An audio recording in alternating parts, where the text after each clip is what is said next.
Welcome, everybody. It's May 19th, 2021. This is the iBUG Android Insight Call.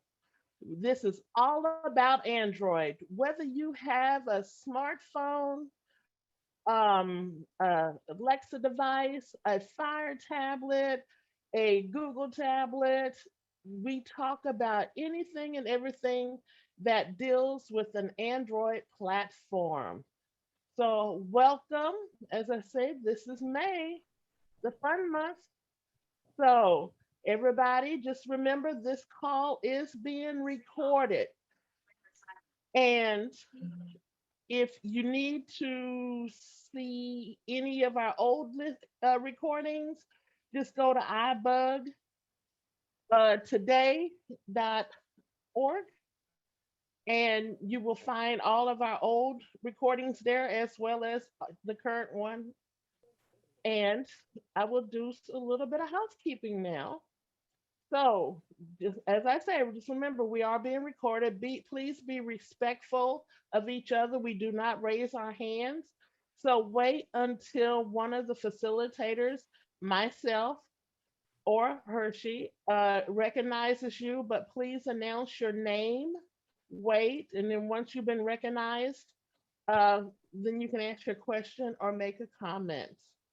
And for those who are on a computer, just remember Alt A mutes and unmutes you. If you're on a Mac, it's Command Shift A. If you're on an iPhone or an Android phone, your mute button is in the bottom left corner. And if you're dialed in, it's *6 to mute and unmute yourself. Now I'm going to turn it over to Sandhya to do some of our iBug announcements. All right, thank you, Ava. So, yes, we have a couple of events coming up this week. So, tomorrow we have iBug Trekkie Talk, where we watch Star Trek episodes and discuss them. And that will start, all times that I mentioned are going to be central, and all events are on this same conference line, the same Zoom conference line. So, Thursday, that'll be Thursday from 8 to 9:30. We're going to be watching Discovery Season 1, episodes 9 and 10. Then on Friday, we have iBug Night at the Virtual Movies. We're going to be watching a movie called Miss Sloane. It's about a Washington lobbyist who's got quite a lot of drive, and it's going to be a very interesting movie, so looking forward to that. That will be at 8 p.m. Central, and at 7:30 we have a social time, and then following the movie we will have a discussion. And then on Saturday is a special event for iBug. It's from 2 to 4 o'clock Central Time. It is our iBug Apple Workshop 10th Anniversary Edition. So we would love for new friends and old friends to join us. All are welcome. We'll be having some games and some entertainment, some trivia, lots of fun, and just a little bit of trip down memory lane. So we would love for you to come for that. So those are the upcoming events for iBug for this week. So we will hand it back over to Ava. Yes, well, welcome everybody. And as we get started with the call, I'd like to go around and let everybody announce who you are and what type of Android device that you have, whether it's a phone or it's the Alexa or it's a tablet.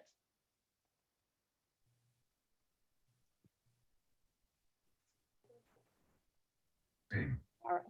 This is Shelby, and I'm from Baytown, and I have a Lady A device. I have a Galaxy tablet and a Fire. All right, welcome, Shelby. Hi there. Can you hear me? Yes. Hi there. Thank you. This is Melissa Hudson, and I will be your host this evening. I'm from Burien, Washington, and I use an iPhone, and I have 2 Lady A devices that me and my roommate have here in our apartment. So life is good for us right now. Well, welcome, Melissa. Thank you very much, and thanks for allowing me to host today. Hi, I'm Owen. I'm a newbie around here. Well, Got a, oh, go ahead. no, go ahead. Well, Owen. Oh, okay. Well, I've got an A-Lady, and I also have the Fire microwave, which is really awesome. Cannot recommend it enough. All right, And well, I welcome. live in Houston. Sorry, I forgot that part. Okay, well, welcome, Texas. All right.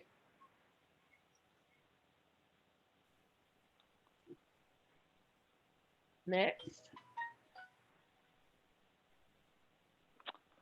Hi, I'm Peter Heidi. I'm from Wisconsin. Right now, I'm using an Android phone. I've got Motorola E4, and it's dying, and I'm in the process of trying to decide what I need to do for a new phone.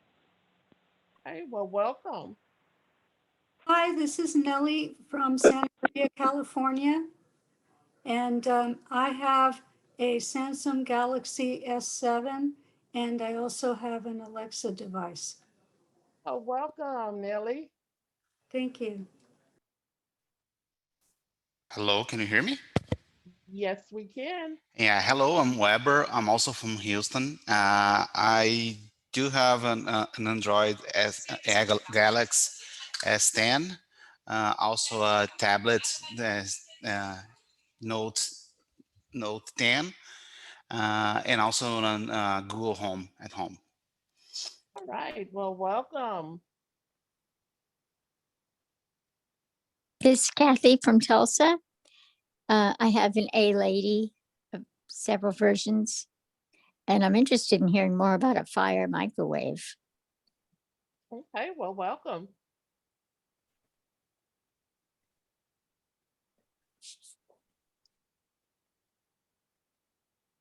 Okay, anybody else would like to introduce themselves? This is Sandhya. Yes, Sonia. This is Sandhya in Houston, and I have several A-Ladies, and I have the Amazon Studio speaker, which I love. There's just way too many A-Ladies in this house. I have a Fire Cube, which I think is very cool. And I forgot, I'm so sorry, I would want to, thank and recognize the ACB community for helping us host this meeting this evening, and iBUG is honored to collaborate with ACB community to share our Android insight. So thank you so much. And thank you, Melissa. Well, you Yes. just heard it go. One of my devices go off, actually. This is Herbie in Houston. I have, let's see, I think we have 3 Echo Dots, maybe even 4 Echo Dots, a standard Echo, actually 2 standard Echoes, one of them's not in use, and Amazon, what's that big TV thing called? The Echo Show, and a Google Assistant, the mini one. All right, welcome, Herbie. This is Chanel in Houston, and ditto to all of what Herbie said. Plus, we do have Amazon Fire tablets. I think they're a few years old now. Yeah, mine's badly out of date. I haven't used it in years, but I need to one of these days. Well, welcome. All right. Is there anybody else that would like to introduce themselves? Elisa and Porter, and I have an A-Lady. All right, welcome, Elisa. Anybody else would like to introduce themselves? Hi, it's Michael in Houston, and I've got the A-Lady also. But I was given a little challenge a couple of weeks ago by one of our facilitators, and that was to take on using a Android phone and see if I could learn it in a month. And so I've taken on that challenge, and over the next month, I'm gonna probably get not the latest and greatest Pixel, but one step down or so, and use that and put away my iPhone for a month. And so if you guys don't hear from me anymore, you'll know what happened. Yes, that means Michael has come over to the light. I got stuck on the dark side. Yes. Is there anybody else that would like to introduce themselves? Good evening, everybody. This is Hershey from Florida, and that facilitator that Michael speaks of is myself. So the challenge was to use a Android device for a month and try to use it to your fullest potential. You know, a cell phone typically is made for calling people, obviously, and texting people with smartphones anyway, and using different apps and whatnot. So the challenge was given to them a couple weeks ago, and by any means, I'm here to help. And just like all of you listening out there, and thank you so much to the ACB community. If you have questions, concerns, feel free to always drop them by to us. We do have a list that, if you are interested, is iBUG, Android Insight, plus subscribe at groups.io. And you could shoot us a blank email. And if you have questions there while we're not on a call, our call is held on every third Wednesday. So if you do need to reach out to us, you could always drop us a line there. You could find us also on Facebook at the iBug Today group. And, we would be more than happy to entertain any questions, concerns, or maybe help you with some purchasing tips as we heard today. Okay. Thank you, Hershey. You're welcome. Well, is there anybody else or no? Okay, well, I am Ava, and I have everything from the Samsung Note 25G to the Lady A's to Google Assistants to the microwave to the Echo Show, Fire Tablet, Google Tablet, and I did have fun and I purchased a garage door opener. So, and that's in anticipation. So, let's go ahead and open up our call for any questions, comments that you have. Elisa. Yes, Elisa. So y'all were all talking about the microwave. What microwave are y'all referring to? Because I heard about the Alexa microwave, but I never used it. Yes, it is the Amazon microwave that they came out that works with your Alexa device. Yeah. But is it a good microwave to use? Oh yes, I enjoy it. It's Anybody out?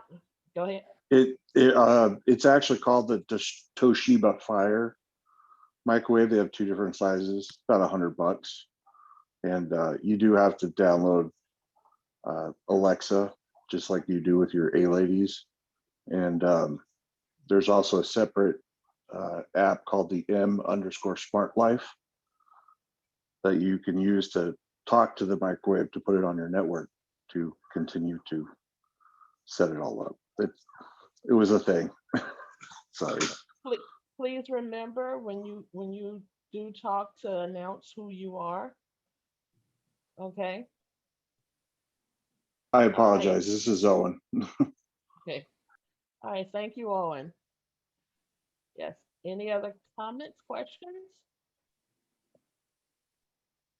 Remember, this forum is open so that we can all have open questions and go ahead. This is Sandia. I had a question regarding the microwave. Yes, Sandra. How big is that? Is it like small or big? I mean, I don't know how is it, do you kind of have an idea of is it like a family, like a regular, what are the dimensions maybe so I can figure out this is going to work for our family, or is it like a small microwave or? Okay, well. I got the big one, and if you have video, if you can see video, I can show it to you real quick. But 13 cubic feet, I think, is the big one for the inside, and then 10 for the small ones. But I don't know if you can see the video here. I'll show it to you. No, that's fine. Okay, that's all I needed to know. Thank you so much. I can't see that, so thank you so much. Okay. Yes. So, any other comments? And yes, it does come in two sizes, Sandia. the standard small size and then a larger size for family meals, or if you're if you do more big cooking. This is Nellie. I have a question. Yes, Nelly. I have the Samsung Galaxy S7, and what I'm experiencing is that when the phone does heat up, and when that happens, then the voice assistant or talkback cuts out. And I'm wondering if anybody else has experienced this and how to fix it.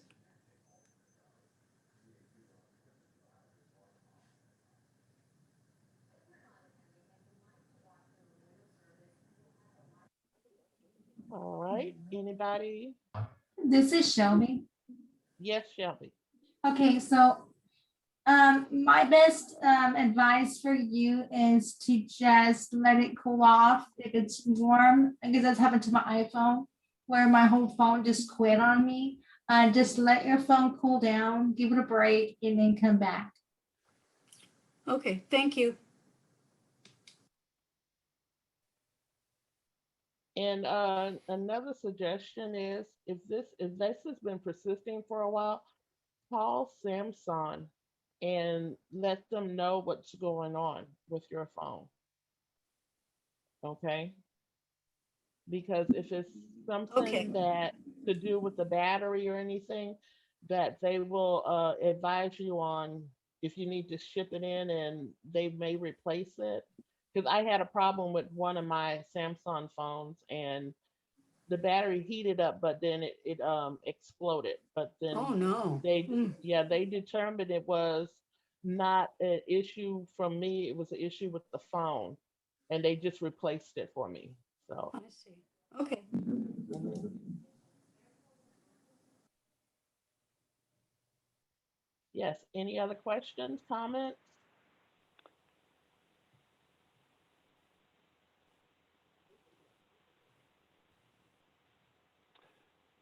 This is Peter. I have a Moto E4, and that the battery has swelled in it, and the battery's not able to be replaced. And so it's a 4-year-old phone, and they're recommending that I replace the phone. The phones I've had have all been Motorola phones. Is there any wisdom on whether Motorola is a good phone, bad phone? Do I need to look at other phone companies, manufacturers before I go ahead?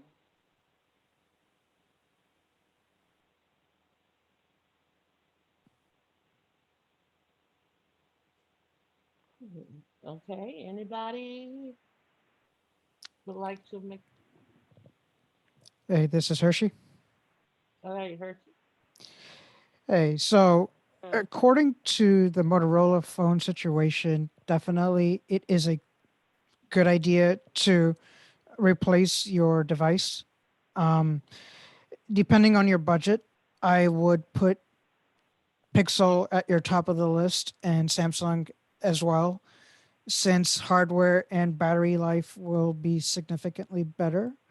Though Motorola do have good radios on their devices, but the only thing that you will run into with those devices typically is software updates don't come across because, again, it is a third party company holding down Android on their device. So you're not guaranteed you might get, let's say, Android 12 or um, Android 13 or whatever the numbers may be. So currently it's Android R, which is Android 11. Android S has just been released as a beta. So I would say Pixels are pretty inexpensive and they get the job done. Since Michael earlier had mentioned buying a new Pixel, maybe not a brand new one or such, I would really recommend maybe the 4A model or the 4A 5G, which typically are around 300 to 350, maybe maybe 400 if you get a larger size capacity. Um, there is also the older S20 Fan Edition, which is S20 FE, which also was on release at $400. So you would definitely get a good device, even if you were to purchase something that was released last year, in comparison to, let's say, the S21, which is from Samsung. Other choices, yes, Motorola is a half decent device. Again, to link back ACB, we did an event for Arizona ACB convention, and one of our friends that we met through that experience uses a Motorola, and she definitely finds it much value to what the device provides her. So again, it would depend on, you know, do you just need something to replace it quickly, or do you want to actually buy something in, you know, the mid-level budget pricing of that device? Thank you. You're welcome.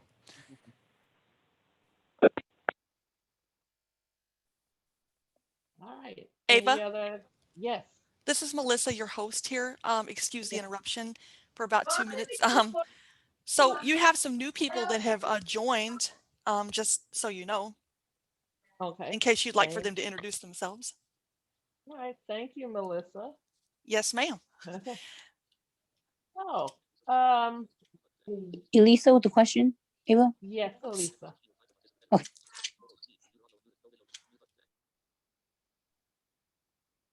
Yes. Hello, this is Weber. Can you hear me? Yes, Weber. Yeah, sorry, I'm pretty new to this Zoom meeting. How do I mute and unmute? What are the hotkeys to mute and unmute? Are you on the phone or are you on your PC? PC. PC is Alt A to mute and to unmute. Alt A. Okay, thank you. This is Shelby. You can also use the space bar to temporarily unmute yourself. Okay, thank you. Mhm. Okay, I do have a question about reading ebooks with TalkBack. I do use Kindle, Amazon Kindle, and Google Play Books to read books. But when I use Amazon Kindle, it's pretty good. So basically, I click on the screen, and the TalkBack like reads the whole page. That's pretty good. That's awesome.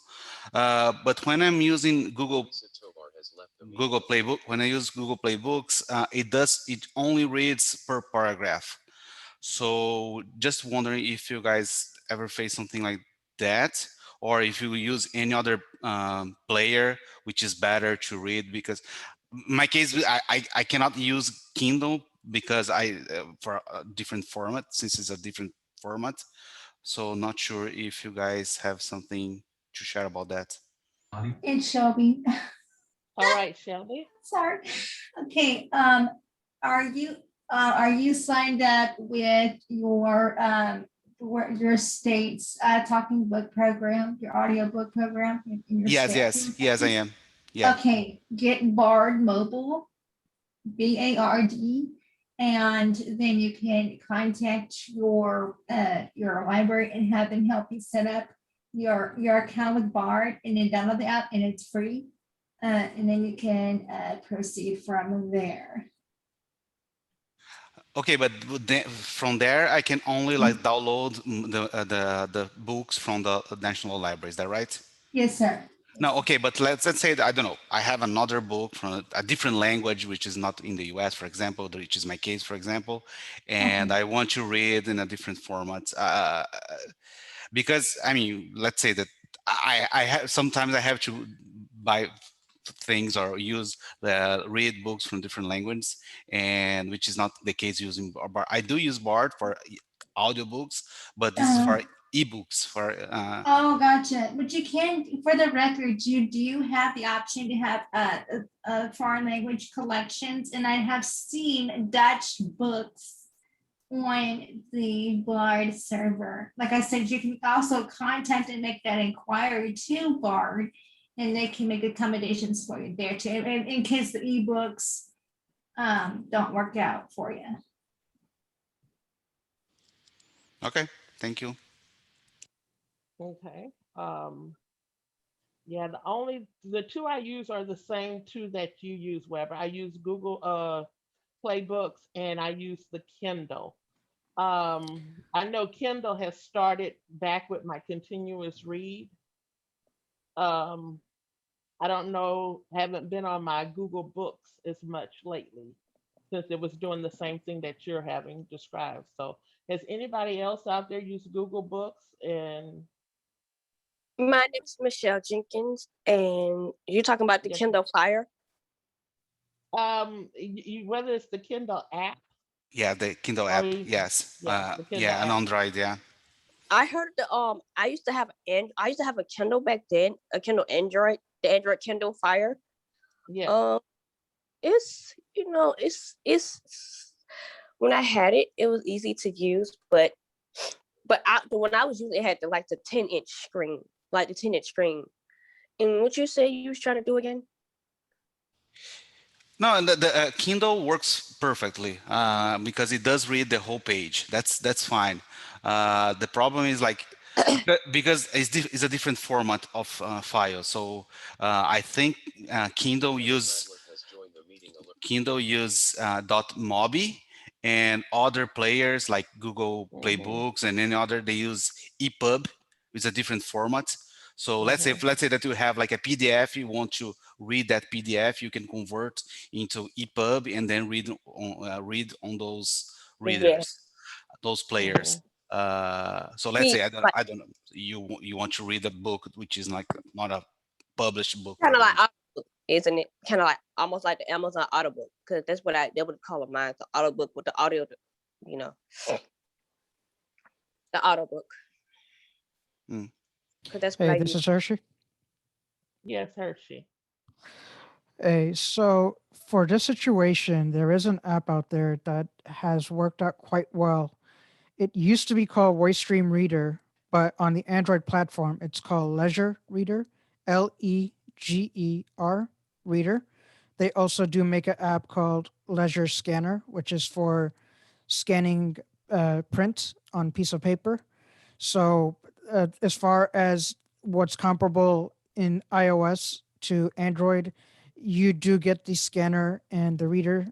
The scanner costs roughly $5.99, and I believe the reader is $9.99 as I last looked. But once you purchase it, it's hard to tell how much the actual product costs. It's a one-time cost, and with this, you could set or pick different TTS engines. So let's say you spoke Spanish from Spain. It's a little different than the Spanish from Mexico. So you might be able to use different variations of TTS engines to perhaps convert between the the different dialects. And I also heard you mention Mobi. I'm not 110% sure on the Mobi format, but as far as EPUB is concerned or PDF files, you are able to read that in the Reader app. So basically, you would just open the file, or let's say you picked a book. I'll use example Gregory David Roberts, The Mountain Shadow. If I double tap on that, it will ask me what do I want to open with, and then I go ahead and select Reader, or you could say Reader and always for this type of format, pick this. Once you go ahead and double tap on that, it will go ahead and load it into the Reader, and then you'll have one free voice that again you get to pick. I have a voice named Lisa, which really sounds good and it's clear.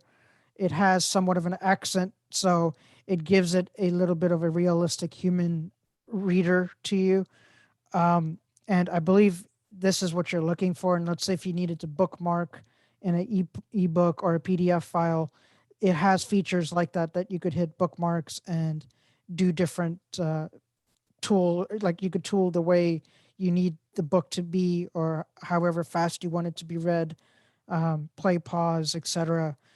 And other readers that are out there, I know that Easy Reader is something that I've seen thrown out there. I don't recall if Easy Reader is on the Android platform. I know that for certain Daisy books and such, people tend to like using the Easy Reader. Uh, but if anybody else has any other suggestions, please feel free to keep them coming. My name is Michelle Jenkins. When I read my books, sometimes I use like like TalkBack or Zoom text because I am legally blind in my left eye. I can see out of my left eye. So sometimes I use Zoom text when I'm reading little stuff on the Amazon Kindle or Android. Cause I'm gonna tell y'all, I used to have an Android before, long time ago. And I used to use both of those, TalkBack and Zoom Reader. Or select to I think it's select to speech or something like that. Is someone correct? Yes. Select to speech. Because I used to call it Zoom text back in the day, but it's select to speech. But the only time I use TalkBack on my Android was when I'm reading like bigger stuff like my emails or stuff like that. But when it comes to my books and stuff, I use like Zoom text. That's what I use when I used to read. When I used to read my books.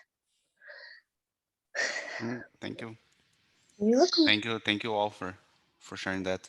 Yeah, I maybe looking for a different player or different reader would be cool. Thank you. Okay. Thank you, everybody, for sharing. And any other questions, comments?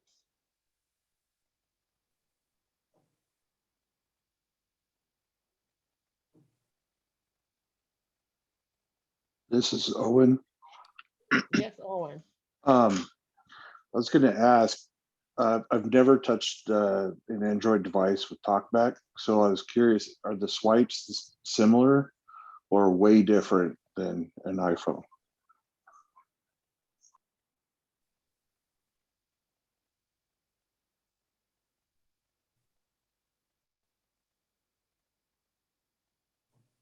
Okay. Anybody would like to make a comment or?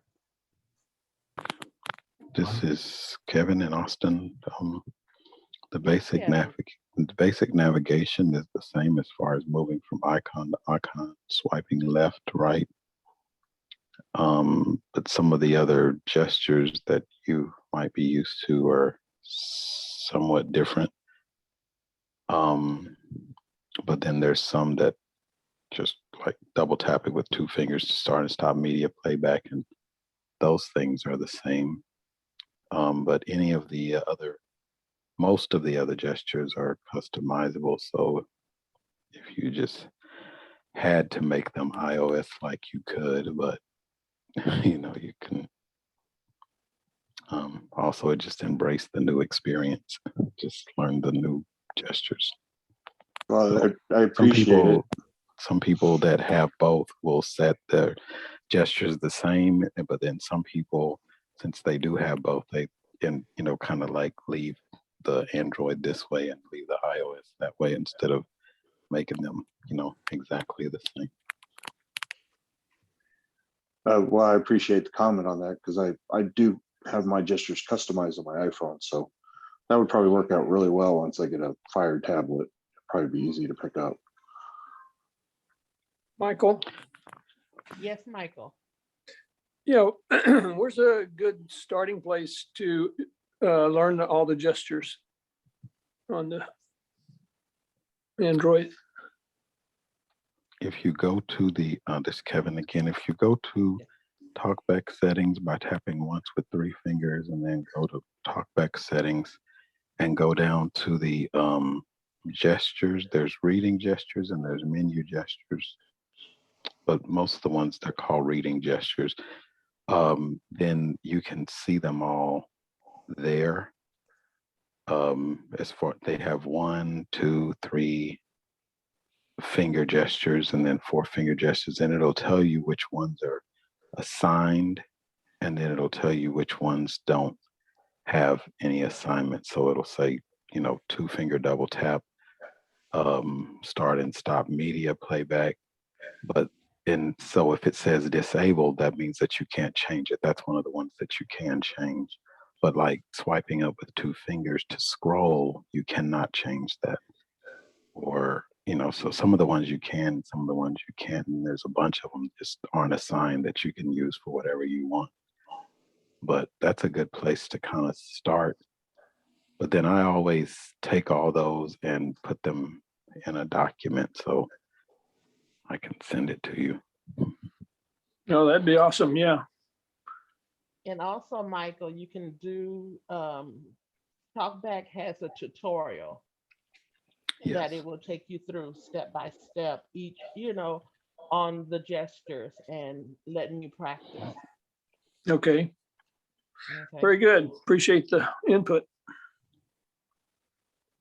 This is Foster. Yes, Foster.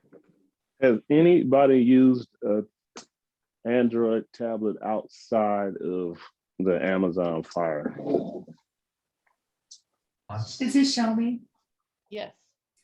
I use currently I'm using a Amazon I don't know, Android Galaxy. I'm not sure what S number it is, but it's a Galaxy tablet and I've had it for a couple of years. And the gestures are pretty much the same as is on any other Android. I'm not very much familiar with the Android. I primarily use iOS.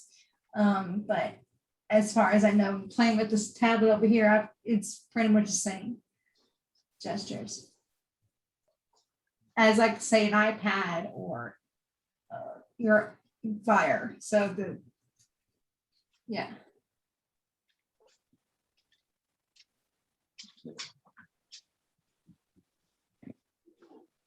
And I've used some, this Kevin, I've used some outside of that. I've used the Nexus 9 back when Google was making tablets, and I've used some of the Galaxy tabs like she's talking about. And she has one of the ones with voice assistant. So a lot of those gestures are going to be closer to the Apple gestures.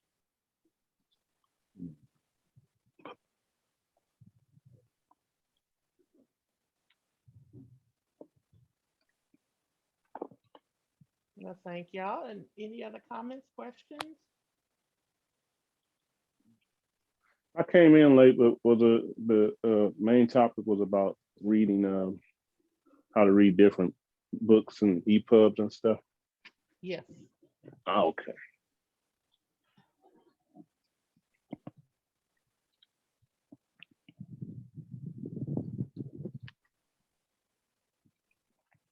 Any other comments, questions?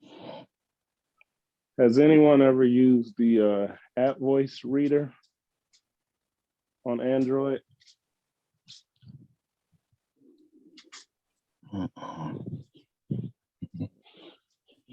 So there's a free version of it, but there's also a paid version that opens up more features, and it kind of works like similar to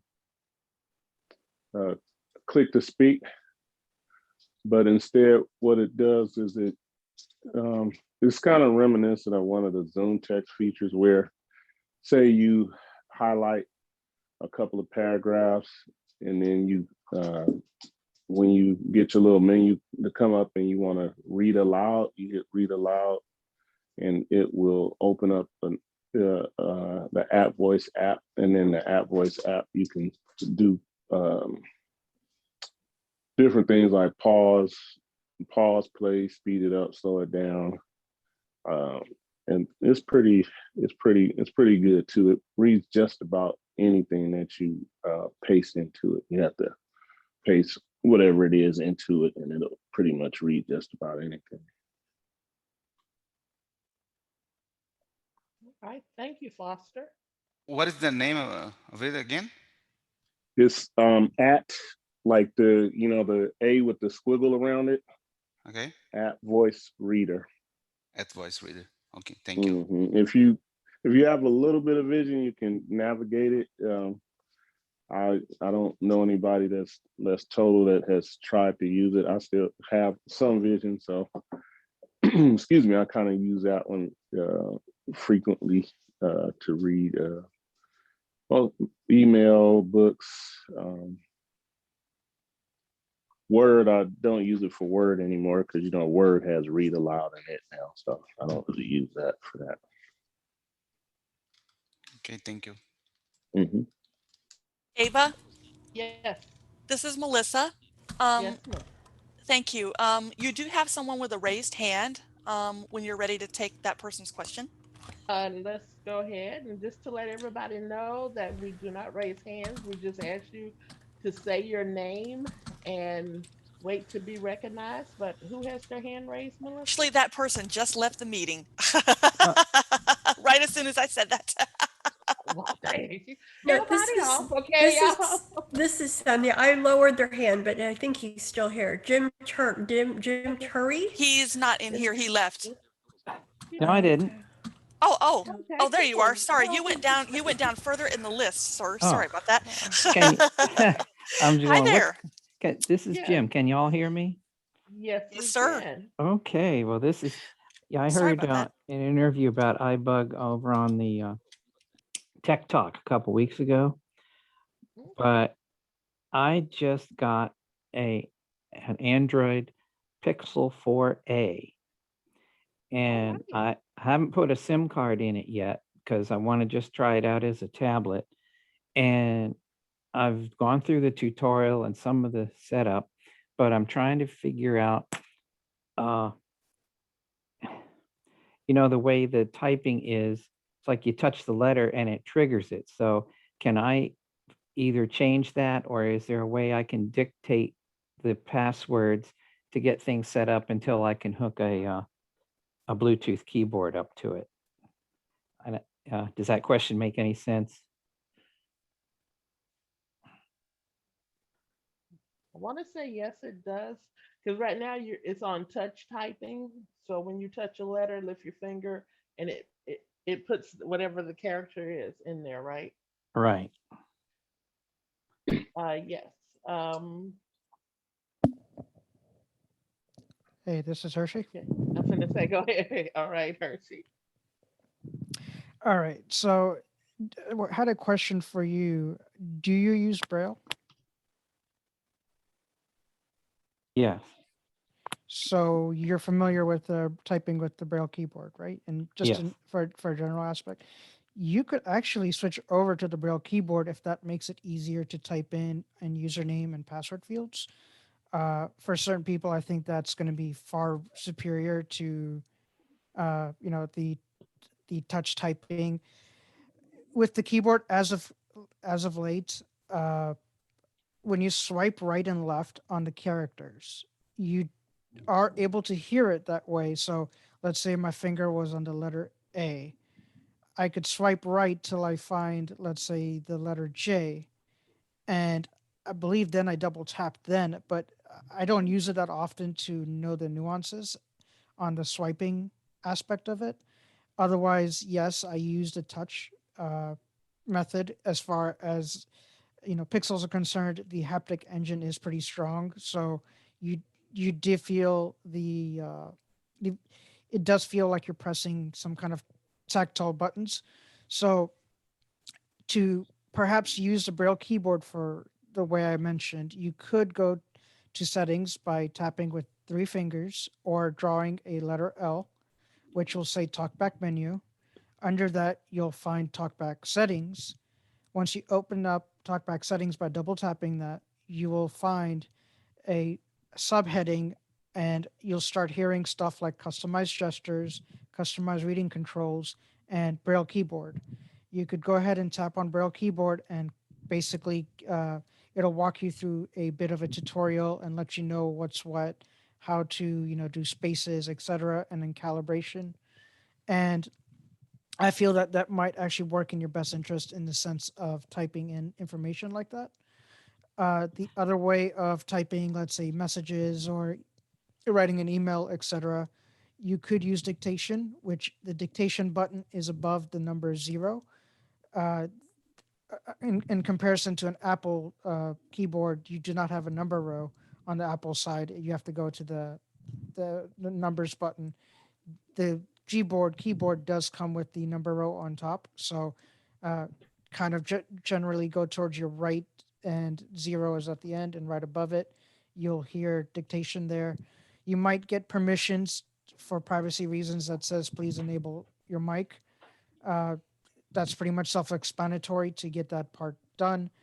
And I think that at least typing in passwords and usernames or things like that will work, but dictation will not work as far as, let's say, putting in an email address, because what it'll tend to do is if my email is iBug today, Android Insight, and at, google.com or something, it will basically space all the letters out as it is. So it's not recommended to use dictation for putting in the email addresses and such.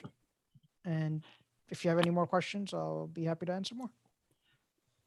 Well, thank you very much. I never could get that keyboard to work on the Apple side. So I will try some of that stuff, and I really appreciate it. And I have joined your user list before I signed on to the call. So hopefully I'll get to talk with you guys.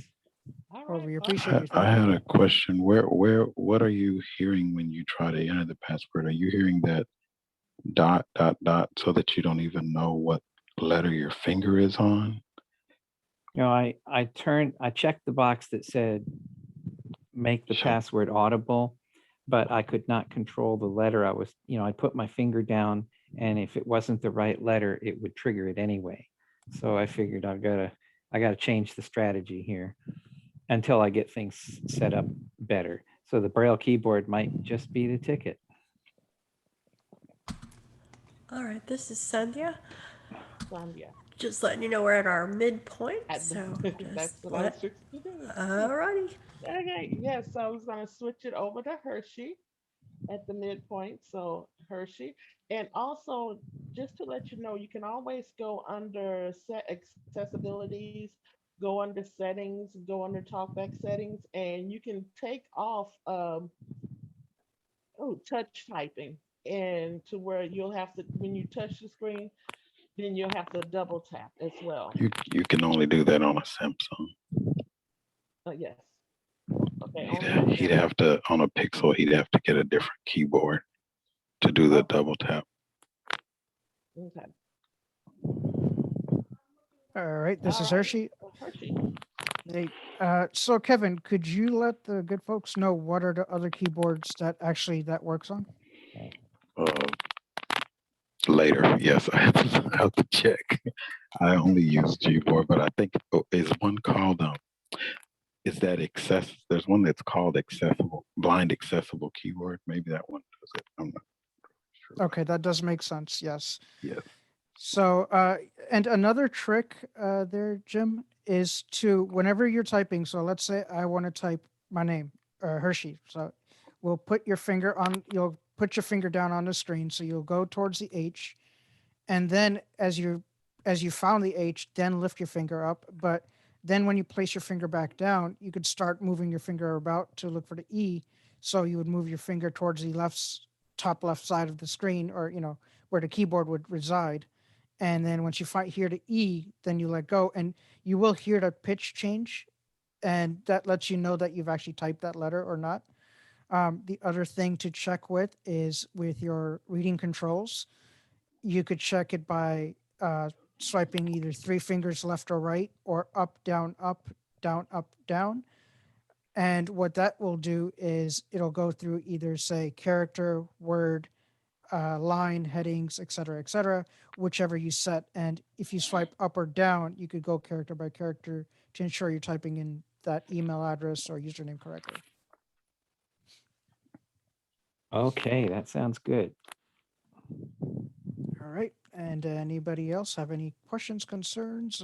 And just remember that any Bluetooth keyboard will work, even though they don't want it to. But even if you have an old Apple keyboard lying around, you can pair it in the Bluetooth settings if you just need to get past that whole logging into everything and you want to type. Well, that's great. Yeah, that's my goal, is to get a Bluetooth keyboard connected, and then things will go a lot faster.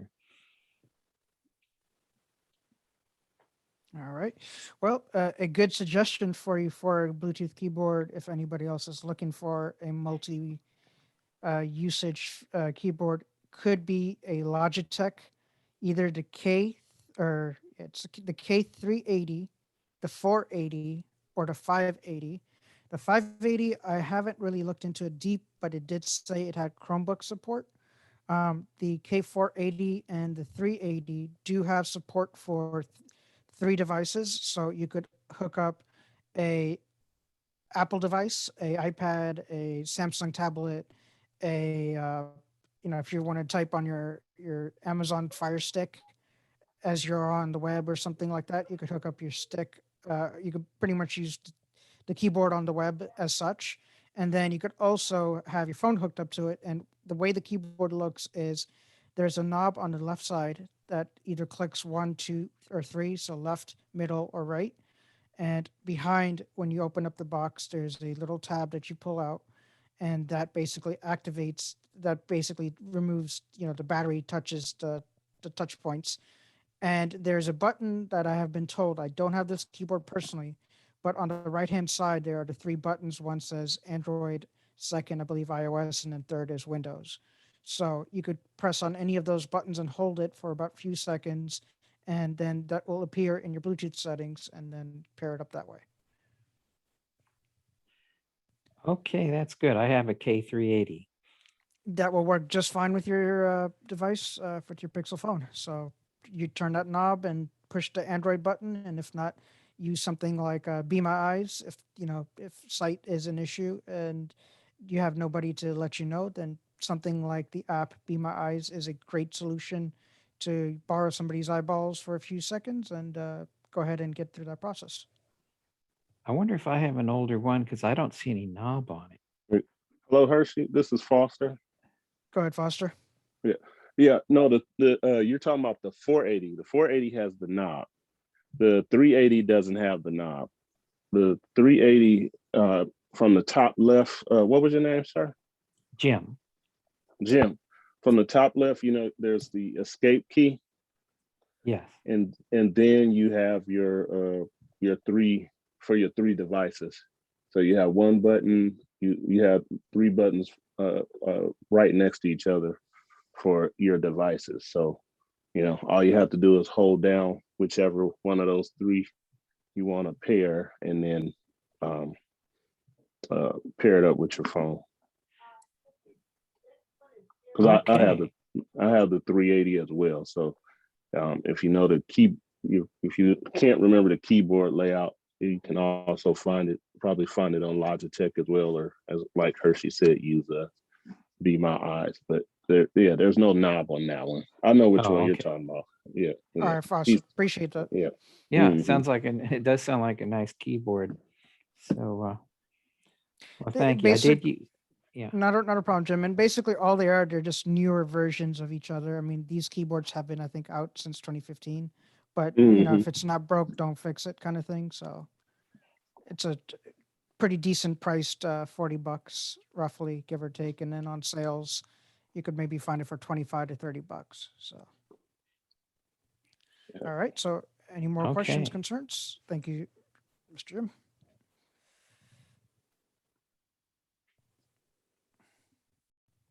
I guess it's a quiet, sleepy night today, huh? Well, let me interject here if to throw some thoughts in your minds, and maybe you might have some questions, concerns.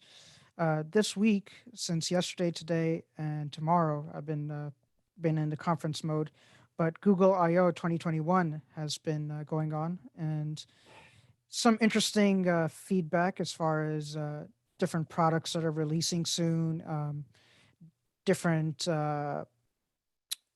things that are going to happen to existing products like the Nest hubs. They are going to receive a thing called Matter. So when you hear something thrown out there called Matter or Thread, what basically all that means is if you have a smart home and you're trying to use different light bulbs like Hue light bulbs or Life FX light bulbs, uh, they're able to talk to those devices much quicker. You might have heard of Z-Wave and Zigbee and things of those jargony terms thrown out there, but uh, things are just supposed to be a little bit faster and efficient to use. Uh, as far as accessibility, they didn't necessarily say too much, but they did go over the TalkBack 9.1 and live captioning even for the deaf and blind users. So definitely a good opportunity to maybe uh, get on YouTube and look up Google I/O 2021 to catch the keynote. There's a lot of new technologies as far as getting the assistant to be a little bit smarter and more efficient, to have more of a conversational mode, and to make, I guess, life a little bit easier for that perspective. Uh, Maybe changing your Nest thermostat, quicker or more efficiently, having your speaker play the right information in the right room when you're talking to multiple speakers. As we all know, that sometimes all of them like to have their mind of their own and play music in another room or the bathroom, for all places, which again, if you want to check in on some of the conference talks, and this conference is basically for developers, so there wasn't much of any hardware news or releases. Uh, as far as somebody had mentioned earlier that they're looking into new phones and such, the typical trend I've seen in the latter part of the summer, near August or so, is when the A models come out. So the 4A, as Jim mentioned earlier, or 4A 5G, which is just with a 5G radio in it. And so maybe, if rumors is slated to be true, we'll get a 5A possibly this year. There was another article within Google. I forget the exact article, but they mentioned that the 6 and the 6 Pro were definitely in the new beta, which I was mentioning to you guys earlier. The new Android 12 beta is out. So if you want to play with it, you would go, if your device is able to take it, which most Pixel phones are, you would go to android.com/beta, or at least Google the beta for Android 12, and you'll get a link if my link is incorrect in that breath. But some key features are meant for low vision users and people that do use TalkBack, and some of them which are a floating button, which you could have either, let's say, color inversion on it, or you could have TalkBack on it. So if you want to quickly turn off and turn on TalkBack, you just find that little button and it hovers. So so far when I've used it, it just says system. So when I know I hear system, I could double tap and hold and drag it around to wherever I find comfortable. And I could tap on it and it'll say talk back on, talk back off. So sometimes you might have situations where you want to quickly toggle it off to hand your phone over to somebody, or, um, for whatever apparent reason that you might need that, it is available. The menus definitely look cleaner. They have bold font now, which that is definitely a help for low vision users, uh, or at least to help the whole method of uh, having something that is contrasted a little bit better for people that might be sensitive to light. There is a extra dim mode, so the phone would look almost like it's half asleep, but it definitely gives you a calmer view of the screen. And some other changes I've noticed in the notifications, you have bigger buttons. So there's only 4 toggles. So I have, let's say, Bluetooth on or off, Wi-Fi on or off, and a couple of your own likings that you could have that will show up in the notifications right away. If you swipe down twice, you will have more toggles that you have control over. Other things to note as far as the screen reader, it is still running 9.1. We had mentioned this earlier that yes, it is a little different than iOS, but there are definitely some gestures you could set and make custom to that could give you almost that same feeling of using an iOS device as you may wish. Um, I guess with that, I'm going to leave it all to you guys if you have any more questions, concerns, and we'll go from there.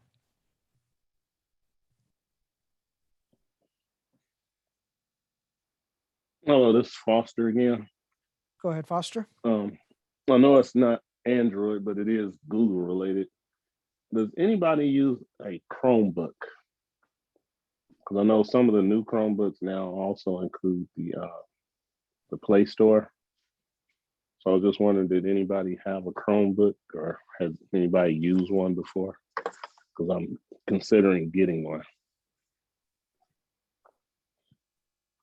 And I will leave it to the audience to help because this is a community-based driven call. So if any of you have the answer to that, please don't feel shy to answer the question.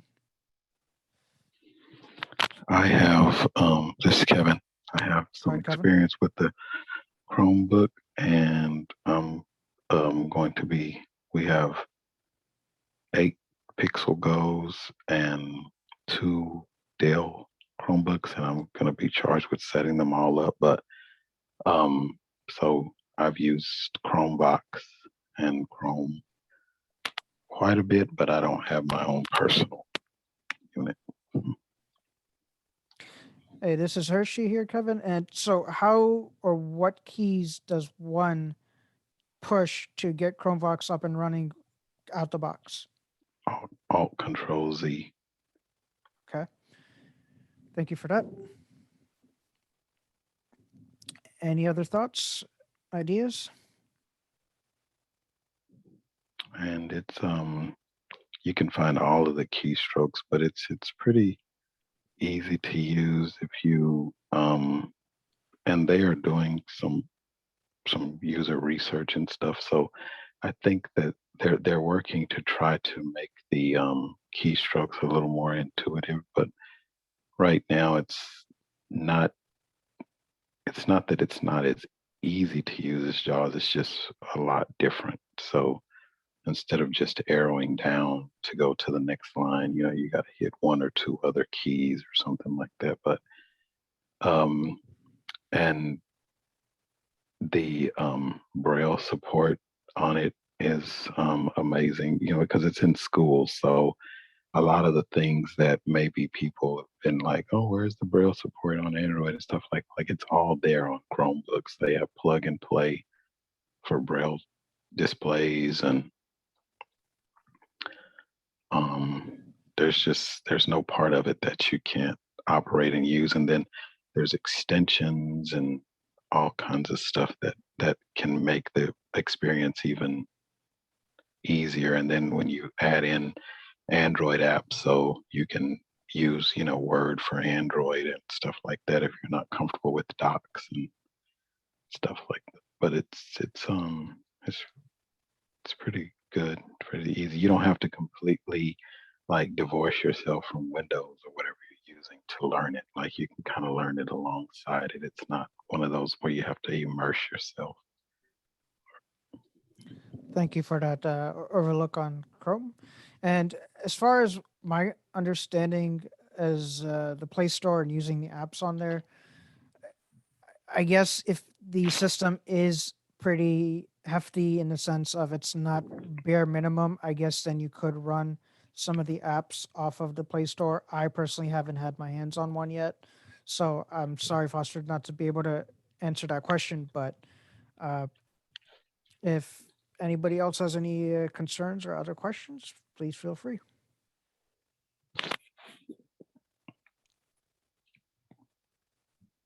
Yeah, this is Weber. Thanks for sharing about the Android beta version. No problem, Weber. After installing it, is it okay to revert back if anything, or so can I revert back if I don't like or something like that? Hi, Robert. So to revert back, it's not that complicated, but it is a bit of a ideal complex step for a beginner because you would think, okay, wait, what do I have to do? And that's, with anything, when you don't try it out for the first time, it is a bit intimidating. But yes, you can revert back, but you would have to go back and flash the older version of your Android 11. So that process does take some reading up on. I believe the website that you could get that done with it would be flashing.android.com or flashing. It's either flashing.android.com or flashing.developer.com. But in any case, you would have to then pick that version of 11 and then reflash it and then go through restoration, which whenever you turn on the phone, which I'll try to go over here in a minute, that will let you know what version you're using. And then once you get that process completed, you would have to almost set up the phone like you did from factory.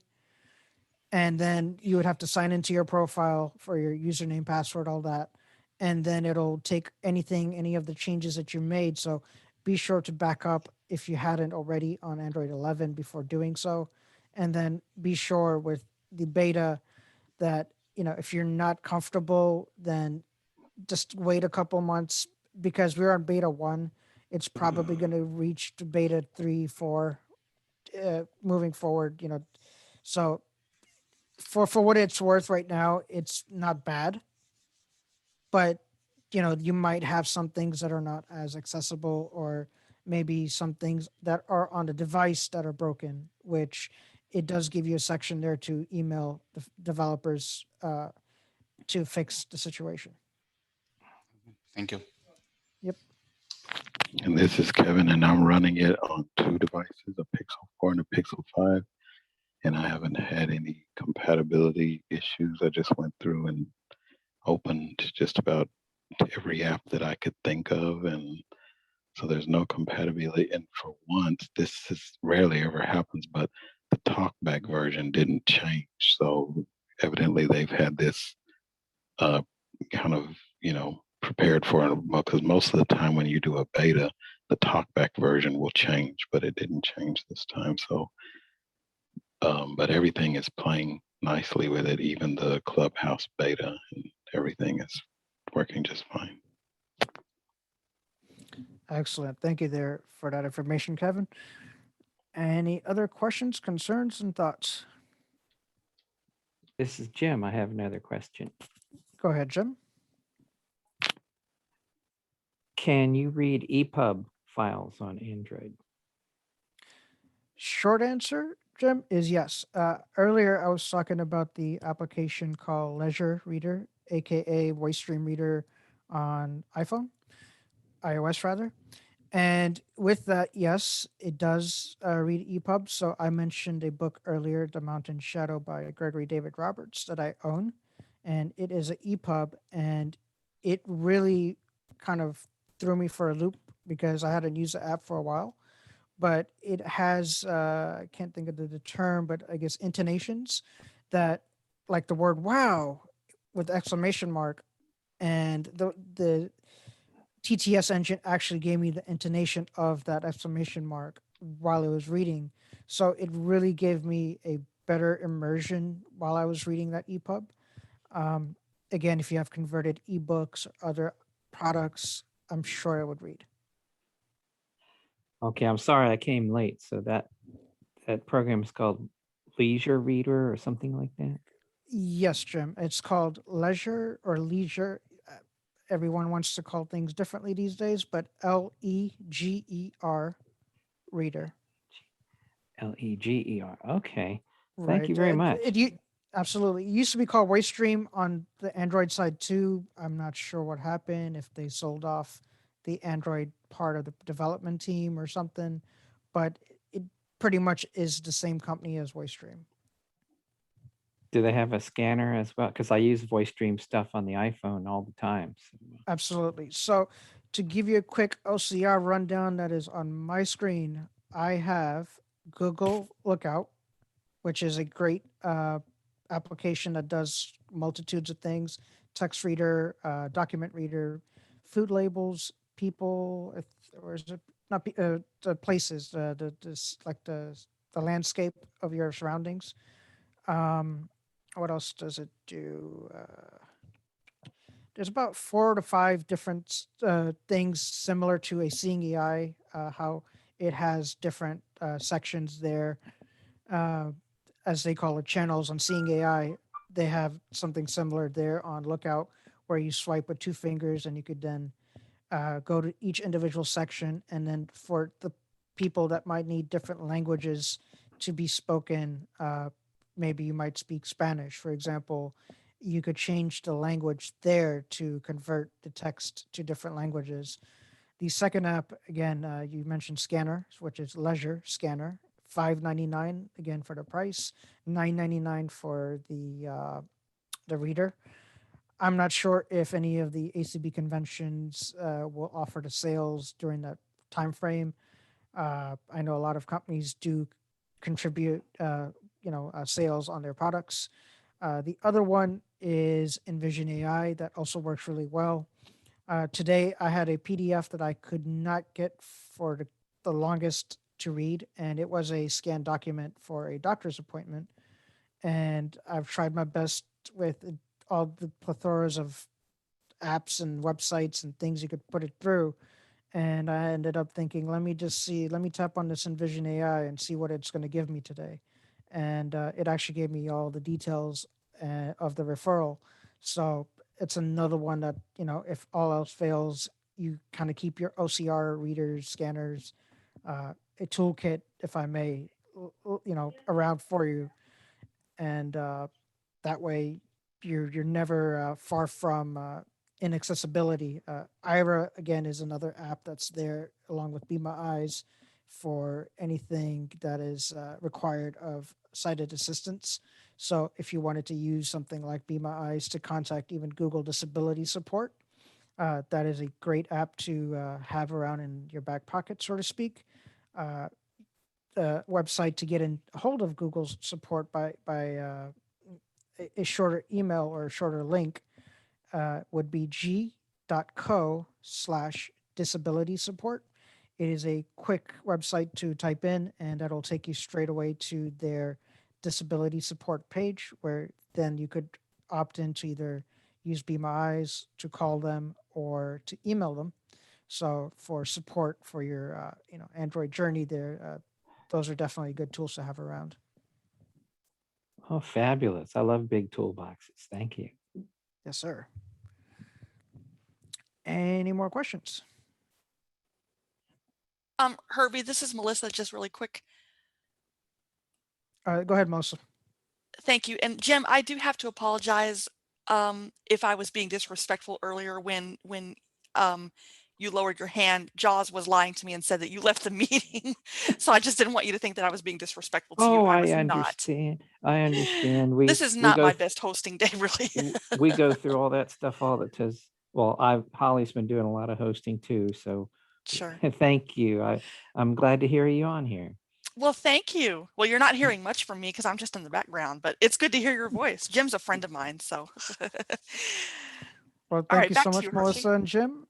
No problem. Thank you so much for both of y'all. And again, just to remind everybody, this is a friendly zone, and don't feel shy. Even if you have the simplest of questions, nothing is off topic. There's just plenty to learn. I mean, Android is so vast. Google is so vast. It's, again, a new ecosystem to most. Amazon is also a collaborative type of ecosystem, but it is based off of Android. So if you have, nuances of having a Braille keyboard on an iOS device, well, guess what?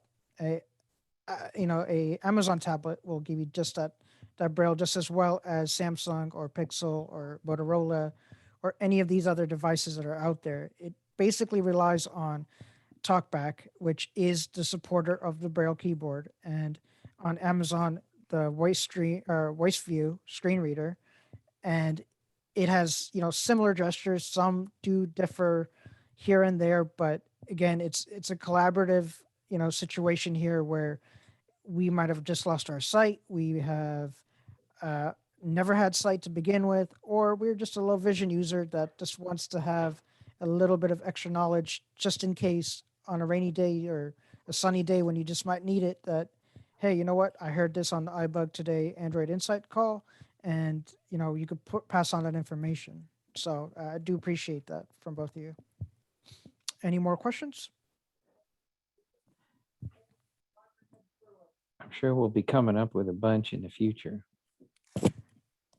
Very true. Well, let This me Michael. Go ahead, Michael.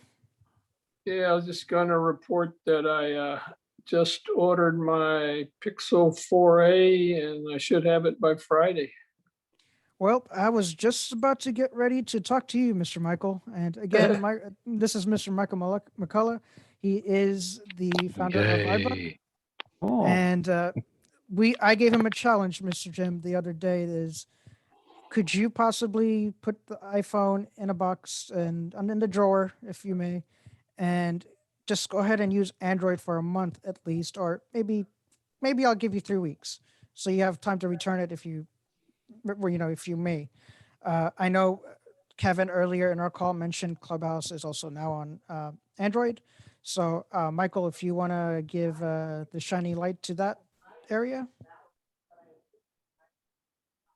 Yeah, we're still looking at what all programming iBug's going to be doing on Clubhouse. So, Okay. but yeah, it's very likely we'll have an Android. Well, we're not any different than you, Michael. Just saying. No. It's just we just need to get it all organized and planned. Absolutely. Find the right dates that don't conflict with other activities that we do, that kind of thing. So. Absolutely. Well, again, guys, do stay tuned if you are in the Clubhouse ecosystem to keep in touch with us through there. Even if it's an iOS or if it's an Android, if it's an Amazon question, at least somebody will hear you. They'll point you in the right direction. And that way, we all are connected together. I understand that sometimes, having that, oh, you have Android, you might have some apprehension, but it's not until you really use it yourself and go through those pain points that it becomes something that you either learn and love it, or you might ship it back home. And, once upon a time, I'm sure we all wanted to do that with iOS devices. So, at this point, we just want to bridge the gap between the two because it's all about accessibility. And tomorrow, the 20th, is Global Accessibility Day. And, just to kind of give homage to that as well, it's a third Thursday of the month. And I apologize if I'm speaking out of my mind, which that's what I remember reading. So I'm just passing on the information. So please don't shoot the messenger. And on that note, I wanted to just touch base on your situation, Mr. Michael, for Friday. So Friday will come by, UPS, FedEx, whomever will knock on his door. He'll be really excited and, maybe breakfast, coffee, something.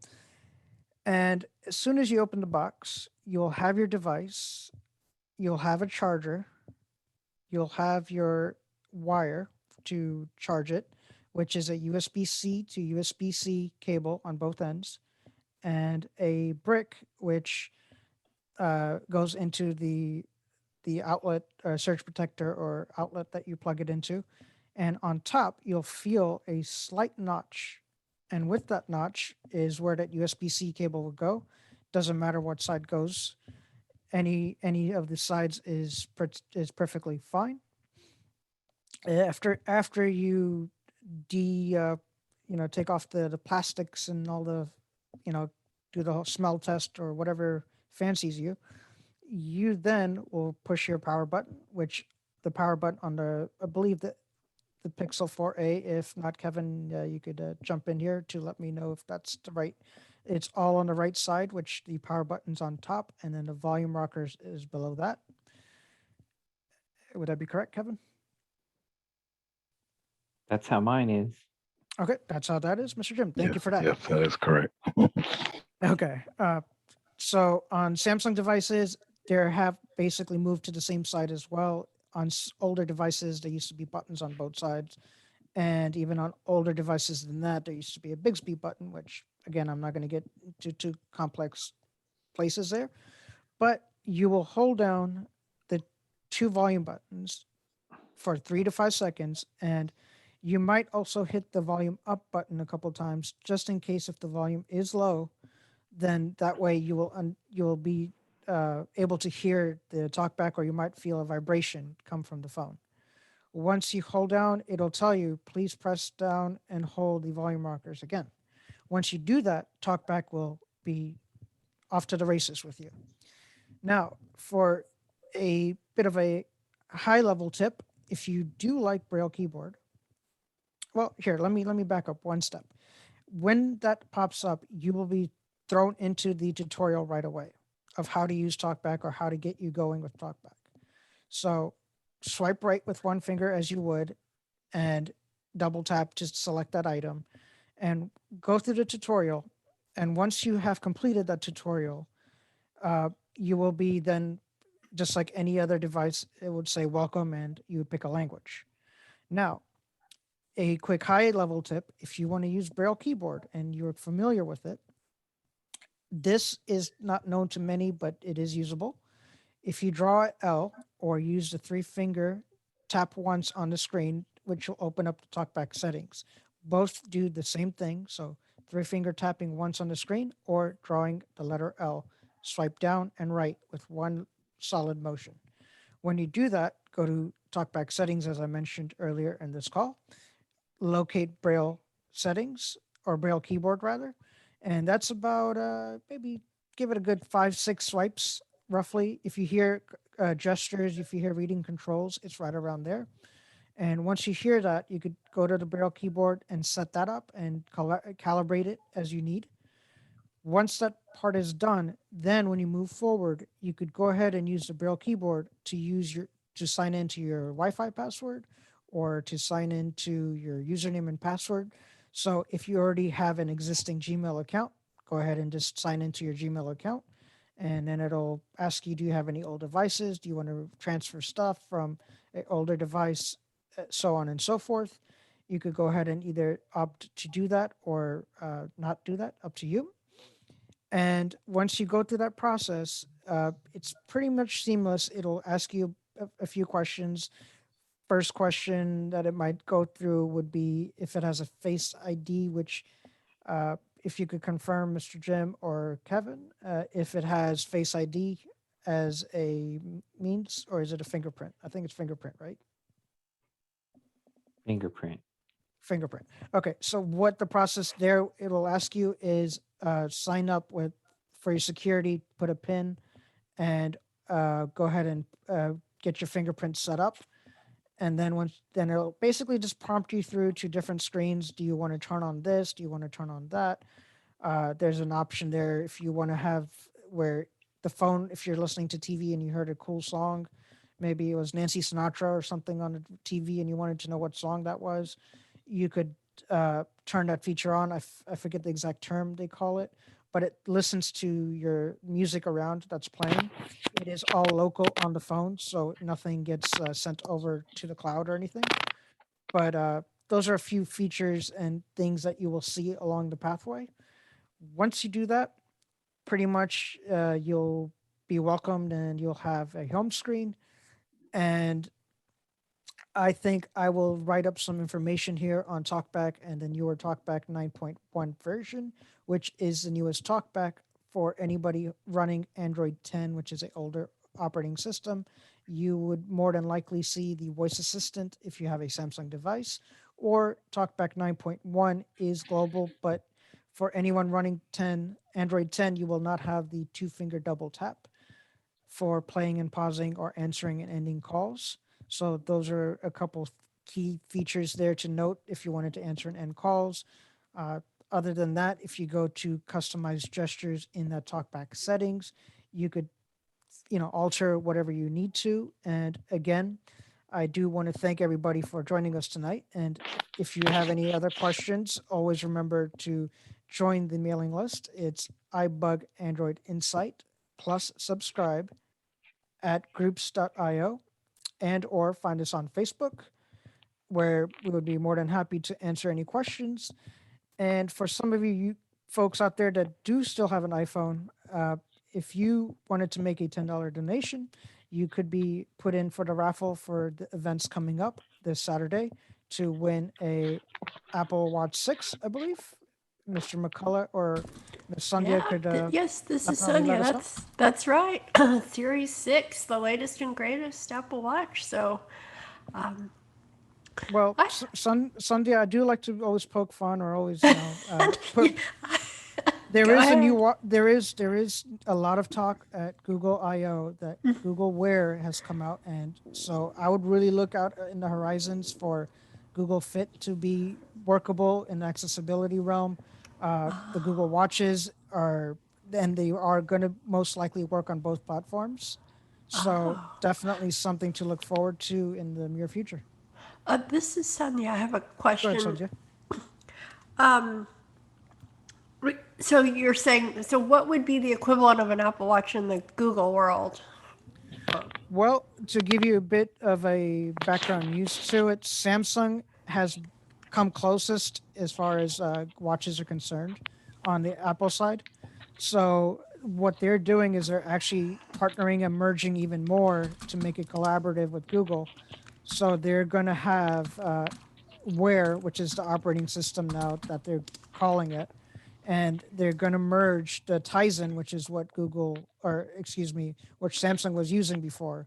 So both are going to be kind of a mesh between both platforms to give developers, and that's the other thing that we have a job as blind and visually impaired users, that we need to advocate that not everybody just have one-sided development on iOS. Just like Chromebook are another alternative for computers, Windows has narrator, uh, you know Samsung has voice assistant, now they're using talkback. So there's definitely a lot of change that is on the horizon and collaboration, and it's all because of our feedback that we've been giving all these companies globally. It's not just in America, but globally. So do want to remind you to always have, support tickets, and be gentle to the people that are helping you, because, they're just doing a job just like any one of us. So, if you have suggestions, things of that nature, we could only come far as we have by getting in touch with these companies. And if you wanted to buy, let's say, a Samsung watch, I think it is available to use on iOS, but I'm not 110% sure.